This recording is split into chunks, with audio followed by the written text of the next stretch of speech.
board chair.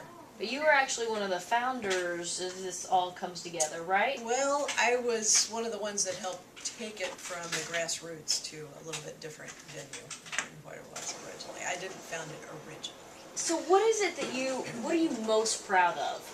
What am I most proud of? I think the impact that LDA has had on children in the community and families, because prior to LDA really getting into the community, there really wasn't a lot of information available for families, and there wasn't the help for families and children that there is now. And I think that's seeing the impact that LDA has had on kids' lives is really what I'm most proud of. Does LDA kind of offer some hope to people? I mean, I think when parents hear their kid has a learning disability, everything automatically shuts down, and my kid's not going to be this, or this. But you guys can kind of turn that a little bit. Absolutely, and I think that's one of the things we hear from parents all the time is we finally feel like there's a lifeline and there's hope, there's someone who understands. And absolutely we offer hope. These kids can be anything they want to be.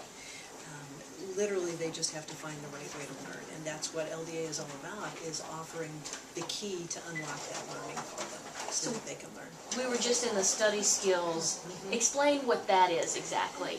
Basically, that started several years ago. We were finding that a lot of the kids in the community, especially in the summer, needed some help with how do we study.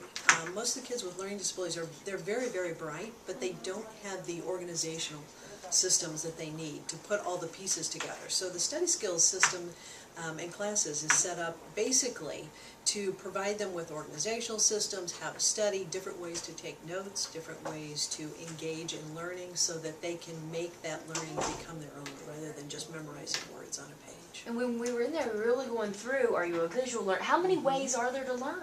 There are probably as many ways to learn as there are people in the world.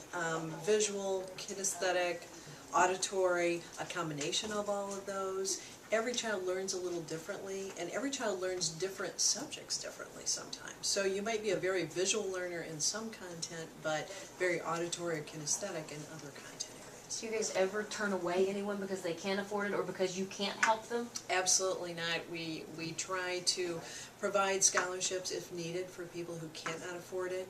In some programs, not all programs have scholarship money available, but we always will give them some kind of help.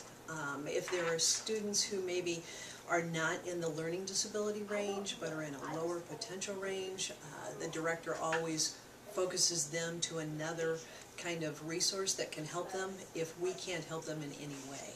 Usually one of our programs, we can go into schools with kids and families, no matter what their issues, to help them get the correct programming in school. So we will always provide some type of support. Perfect. Anything that I didn't ask you that I should have asked you? Not that I can think of. Pam, can you think of anything? Why are you involved with this organization? I don't think they really care. Oh, I might. Go ahead. Why am I involved with this organization? Well, I started years ago. My field is learning disability, so professionally that's what I deal with. And seeing the struggles that kids go through every day in the classroom and what happens when they don't have that intervention and that hope and what families don't have, it's very, very devastating for children and for parents. And I've seen so many situations where kids haven't been diagnosed until they're in high school, later in high school, and the impact that has on them, because that carries a lot of emotional baggage when they don't know what's wrong. They feel like they're stupid because they've been told over and over again that they're lazy, they're dumb, they're not trying, when in fact they're very, very bright. And seeing the difference that intervention makes is really why I get involved, because you see the impact it has. If we turn around one child's life, then it's worth it.